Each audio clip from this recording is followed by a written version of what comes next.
One of the more pleasant movie surprises of recent years was the 2011 release of Rise of the Planet of the Apes, a prequel to the Planet of the Apes sci-fi franchise that began in 1968 and continued long past the point of fascination.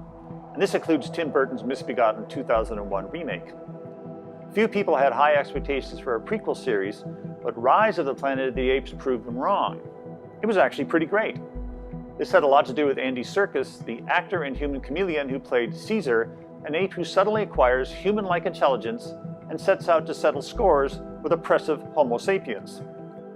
Now comes prequel sequel Dawn of the Planet of the Apes, in which primates dominate people in a world dramatically changed by events of the previous film, which include a simian flu that wiped out much of the Earth's population. We don't mean any harm!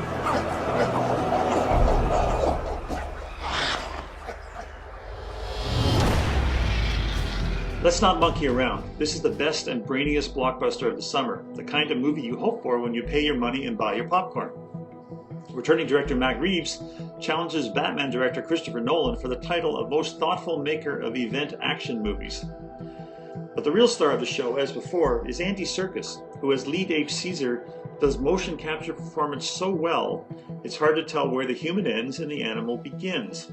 It would be a real shame if the Oscar Academy couldn't find some way to recognize the unique talents of this very deserving actor. Caesar is the most intellectually evolved of the apes, having grown not just as rebel and leader, but now also as a father and family man.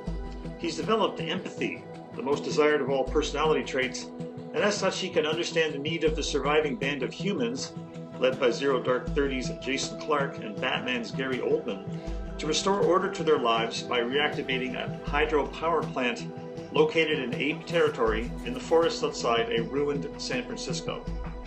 Caesar just wants peace between humans and apes, as do the more thoughtful members of both species, but there are violent forces of dissent in both camps, which erupt in full 3D power on the big screen.